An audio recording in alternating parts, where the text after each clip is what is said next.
আমন্ত্রণ জানাচ্ছি আপডেট সংবাদে। শুরুতেই জানিয়ে দিব গুরুত্বপূর্ণ শিরোনাম, এরপরেই থাকবে বিস্তারিত। ইউক্রেনের ড্রোন হামলায় রাশিয়ার তেল শোধনাগারে আগুন। গাজায় ফের যুদ্ধের হুঁশিয়ারি নেতানিয়াহুর।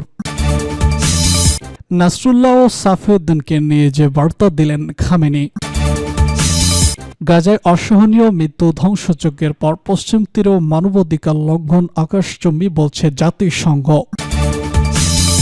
জিম্মি হস্তান্তর অনুষ্ঠান নিয়ে ইসরায়েলের দাবি অজুহাত ছাড়া কিছুই নয় বলছে হামাস। সর্বশেষ জানিয়ে দিব আইসিসির পরোয়ানা সত্ত্বেও নেতানিয়াহু জার্মান সফর করতে পারবেন। ইউক্রেনের ড্রোন হামলায় রাশিয়ার তেল শোধনাগারে আগুন। ইউক্রেনীয় ড্রোনের রাতভর হামলায় রাশিয়ার একটি তেল শোধনাগার আগুনে পড়ে গেছে বলে সোমবার জানিয়েছে দেশটির স্থানীয় গণমাধ্যম ও কর্মকর্তারা। এদিকে কিয়েভ জানিয়েছে রাশিয়ার বেশ কয়েকটি জ্বালানি স্থাপনায় তারা দূরপাল্লার ড্রোন হামলা চালিয়েছে। মস্কোর ক্ষেপণাস্ত্র হামলার প্রতিশোধ হিসেবে এই হামলা চালানো হয়েছে বলেও জানিয়েছে তারা। রাশিয়া 3 বছরের সংঘাতে বিভিন্ন সময় ইউক্রেনের জ্বালানি গ্রিড বিকল করে দিয়েছে এবং লাখ লাখ মানুষের বিদ্যুৎ বিচ্ছিন্ন করে দিয়েছে। রাশিয়ার রিয়াজান অঞ্চলের গভর্নর টেলিগ্রামে বলেছেন, ড্রোনগুলো ভূপাতিত করার পর ধ্বংস অবশেষ পড়ে যাওয়ার কারণে একটি স্থাপনায় আগুন লেগেছে। রাশিয়ার প্রতিরক্ষা মন্ত্রণালয় জানিয়েছে তারা রাতভর 22টি ইউক্রেনীয় ড্রোন ভূপাতিত করেছে। এর মধ্যে 2টি মস্কোর দক্ষিণ পূর্ব অবস্থিত রিয়াজান অঞ্চলে ছিল। গাজায় ফের যুদ্ধের হুঁশিয়ারি নেতানিয়াহুর। মুসলিম ফিলিস্তিনিদের ভূখণ্ড গাজায় আবারও যুদ্ধের হুঁশিয়ারি দিয়েছে অবৈধ দেশ ইসরায়েলের প্রধানমন্ত্রী বেনিয়ামিন নেতানিয়াহু। গতকাল তিনি বলেছেন হামাসের বিরুদ্ধে যুদ্ধ পুনরায় শুরু করতে প্রস্তুত ইসরায়েল। অন্যদিকে হামাস অভিযোগ করেছে ফিলিস্তিনি বন্দীদের মুক্তি স্থগিত করে ইসরায়েল 5 সপ্তাহের গাজার যুদ্ধবিরতিকে বিপদের মুখে ফেলছে। সৌদি আরবের গণমাধ্যম আরব নিউজ জানিয়েছে যুদ্ধবিরতির প্রথম ধাপ মার্চের শুরুতে শেষ হবে, তবে পরবর্তী ধাপ কিভাবে বাস্তবায়িত হবে সে বিষয়ে কোনো চূড়ান্ত সিদ্ধান্ত হয়নি। যুদ্ধবিরতির চুক্তি নিয়ে নতুন উত্তেজনার পর ইসরায়েল পশ্চিম তীরে ফিলিস্তিনি যোদ্ধাদের বিরুদ্ধে সামরিক অভিযান বাড়ানোর ঘোষণা দিয়েছে। গাজায় চলমান যুদ্ধে পশ্চিম তীরেও সহিংসতা চরমে পৌঁছেছে। গত শনিবার গাজা থেকে 6 ইসরায়েলি জিম্মি মুক্তি পাওয়ার পর ইসরায়েল 600 ফিলিস্তিনি বন্দীর মুক্তি স্থগিত করে। হামাসের জ্যেষ্ঠ নেতা বাসেম নাইম সতর্ক করে বলেছেন, বন্দী মুক্তি স্থগিত হওয়ার পর পুরো চুক্তি মারাত্মক ঝুঁকিতে পড়েছে।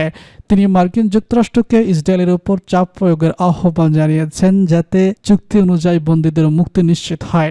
লেবেক লিক্স গোয়েন্দা প্রধান মাইকেল হেভিয়েট বলেছেন, নেতানিয়াহু দেশীয় সরকার চাপে রয়েছেন কারণ তার যুদ্ধ পরিচালনা নিয়ে অসন্তোষ বাড়ছে। ফলে হয় তাকে যুদ্ধ পুনরায় শুরু করতে হবে, নয়তো তার কঠোর ডানপন্থী জোট সরকারের পতনের ঝুঁকি নিতে হবে।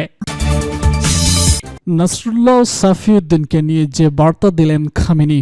লেবাননের সশস্ত্র গোষ্ঠী হিজবুল্লাহর সাবেক প্রধান সাইদ হাসান নাসরুল্লাহ এবং সাইদ কাসেম সাফিউদ্দিনকে নিয়ে বার্তা দিয়েছে ইরানের সর্বোচ্চ ধর্মীয় নেতা আয়াতুল্লাহ আল খামেনি। বার্তায় খামেনি বলেছেন, এই অঞ্চলের প্রতিরোধ বাহিনীর মহান মুজাহিদ এবং স্থানীয় কমান্ডার সাইদ হাসান নাসরুল্লাহ, আল্লাহ তার মর্যাদা বৃদ্ধি করুন, এখন সম্মানের শীর্ষে অবস্থান করছেন। তার পবিত্র দেহকে আল্লাহর সন্তুষ্টির জন্য জিহাদের ভূমিতে সমাহিত করা হবে, কিন্তু তার আত্মা এবং তার পথ প্রতিদিন আরো মহামান্বিত উজ্জ্বল হবে। ইনশাআল্লাহ যারা তাকে অনুসরণ করবে তাদের জন্য পথ আলোকিত হবে।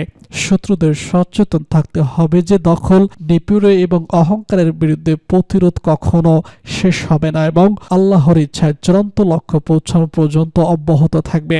তিনি আরো বলেছেন, সৈয়দ কাসেম সাফিউদ্দিনও এই অঞ্চলের ইতিহাসের একটি উজ্জ্বল নক্ষত্র ছিলেন। তিনি লেবাননে প্রতিরোধের নেতৃত্বের একজন ঘনিষ্ঠ সহচর এবং অবিচ্ছেদ্য অংশ ছিলেন। এই 2 সম্মিলিত মুজাহিদের উপর এবং সাম্প্রতিক শাহাদাত বহনকারী অন্যান্য সাহসী আত্মত্যাগী যোদ্ধাদের উপর এবং সকলের ইসলামের সকল শহীদদের প্রতি আল্লাহর সালাম বর্ষিত হোক। গাজায় অসহনীয় মৃত্যু ধ্বংসযজ্ঞের পর পশ্চিম তীরেও মানবাধিকার লঙ্ঘন আকাশচুম্বী। পশ্চিম তীরে ইসরায়েলের ক্রমোদ্যমান সহযোগিতা ও গাজায় মানবাধিকার লঙ্ঘনের ঘটনায় গভীরভাবে উদ্বিগ্ন জাতিসংঘ মহাসচিব অ্যান্তনিও গুতেরেস। জেনেভায় মানবাধিকার কাউন্সিলের 58তম অধিবেশনে ভাষণে তিনি বলেছেন, অধিকৃত পশ্চিম তীরে ইসরায়েলি বসতি স্থাপনাকারীদের ক্রমোদ্যমান সহিংসতা ও অন্যান্য লঙ্ঘনের পাশাপাশি নতুন করে সযুক্তির আহ্বানে আমি গভীর উদ্বিগ্ন। তিনি বলেন, গাজায় অসহনীয় মাত্রায় মৃত্যু ও ধ্বংসযজ্ঞের পর থেকে অধিকৃত ফিলিস্তিনি ভূখণ্ড পশ্চিম তীর ও মানবাধিকার লঙ্ঘন আকাশচুম্বী হয়েছে। ইসরায়েল ও ফিলিস্তিনি গোষ্ঠী হামাসের মধ্যে যুদ্ধবিরতিকে অনিশ্চিত উল্লেখ করে মহাসচিব বলেছেন, আমাদের অবশ্যই যে কোনো মূল্যে পুনরায় শত্রুতা এড়াতে হবে। গাজার জনগণ এরই মধ্যে অনেক কষ্ট ভোগ করেছে। তিনি বলেন, এখন একটি স্থানীয় যুদ্ধবিরতি অবশিষ্ট, সব বন্দীকে সম্মানজনক মুক্তির দ্বিরাষ্ট্র সমাধানের দিকে অপরিবর্তনীয় অগ্রগতি, দখলদারদের অবসান এবং গাজাকে অবিচ্ছেদ্য অংশ করে একটি স্বাধীন ফিলিস্তিন রাষ্ট্র প্রতিষ্ঠার সময় এসেছে। জেম্বি হস্তান্তর অনুষ্ঠান নিয়ে ইসরায়েলের দাবি অজুহাত ছাড়া কিছুই নয় বলছে হামাস।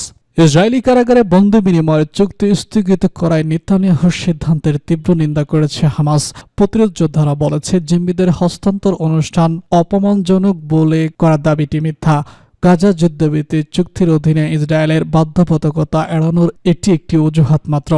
ইসরায়েলের রাজনৈতিক ব্যুরোর সদস্য ইজ্জত আল রাশেদ এক বিবৃতিতে বলেছেন, ইসরায়েলের প্রধানমন্ত্রী বেনিয়ামিন নেতানিয়াহুর সিদ্ধান্ত যুদ্ধবিরতি চুক্তিটি ব্যাহত করার একটি ইচ্ছাকৃত প্রচেষ্টাকে প্রতিফলিত করে এবং এর শর্তাবলীর স্পষ্ট লঙ্ঘনের প্রতিনিধিত্ব করে। তার বাধ্যবাধকতা বাস্তবায়নে দখলদারিত্বের নির্ভরযোগ্যতার অভাব দেখা গেছে। শনিবার হামাসের হাতে বন্দী থাকায় 6 জিম্মিকে মুক্তি দেয় প্রতিরোধ যোদ্ধারা। এদিন 6 শতাধিক ফিলিস্তিনি বন্দীকে মুক্তি দেওয়ার কথা ছিল ইসরায়েলের। তবে নেতানিয়াহুর কার্যালয় রবিবার ভোররাতে একটি বিবৃতি প্রকাশ করে বলেছে, ইসরায়েল 620 ফিলিস্তিনি বন্দী স্থগিত করেছে। হামাসের এক রাষ্ট্রদূত বলেছে, অনুষ্ঠানগুলোতে জিম্মিদের কোনো অপমান করা হয়নি এবং তার প্রতি মানবিক এবং মর্যাদাপূর্ণ আচরণ করা হয়েছে। হামাস জিম্মিদের জনতার সামনে মঞ্চে হাজির করেছে এবং কখনো কখনো হস্তান্তরের আগে তাদের সঙ্গে কথা বলেছে। জিম্মির দেহ অবশেষ কফিনগুলোতেও ভিড়ের মধ্যে দিয়ে বহন করা হয়েছে। এদিকে ইসরায়েলের প্রধানমন্ত্রী বেনিয়ামিন নেতানিয়াহু বলেছেন, তার দেশ গাজা উপত্যকার যে কোনো মুহূর্তে যুদ্ধ শুরু করতে প্রস্তুত। এ সময় তিনি যুদ্ধের লক্ষ্যগুলো আলোচনার মাধ্যমে হোক বা অন্য উপায় অর্জন সম্পন্ন করার অঙ্গীকার করেছেন।